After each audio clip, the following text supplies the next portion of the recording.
નમસ્કાર દર્શક મિત્રો, હું છું રૂપલ લુણીચિયા. સંપૂર્ણ ન્યૂઝમાં આપનું સ્વાગત છે.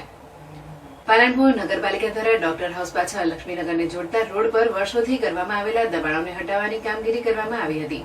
તે દરમિયાન કેટલાક વ્યક્તિઓએ ઉશ્કેરાઈને પાલિકાના જેસીબી પર પથ્થર માર્યો હતો, જેથી જેસીબીનો કાચ તૂટી ગયો હતો. જે બાદ પાલિકાના અધિકારી અને પોલીસ વચ્ચે તું મેમે જોવા મળ્યું હતું.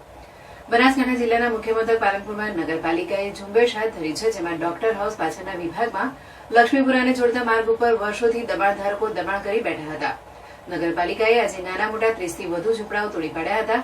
જે સમયે કેટલાક લોકો ઉશ્કેરાઈ જતા દબાણ તોડતા જેસીબી ઉપર પથ્થરમારો કર્યો હતો.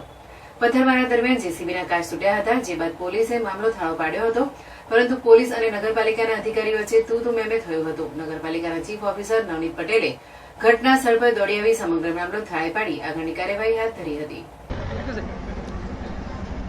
આ લક્ષ્મીનગરને જોડતો જે રોડ છે એની ઉપર આ ઝૂંપડાઓએ દબાણ કરી દીધું હતું.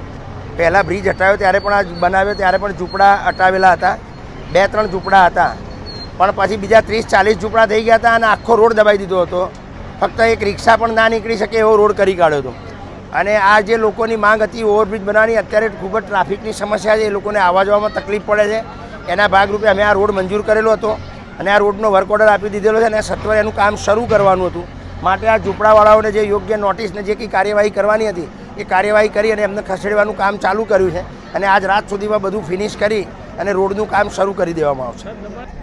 પથ્થરમારો એટલે એવો કોઈ પથ્થરમારો નહોતો થયો, પણ 1-2 કોઈ જે છોકરાઓ હતા જે કંઈક આવેશમાં આવી અને એકાદ પથ્થર એમને જેસીબી ઉપર માર્યો હતો, પણ જેસીબીનો કાચ તૂટ્યો હતો. પરંતુ પોલીસે અને અમારી ટીમે આખી સ્થિતિને સંભાળી લીધી હતી. બાકી કોઈ સ્થિતિ અહીંયા બગડવાનું કોઈ કારણ નથી અને બગડે એવી છે નહીં.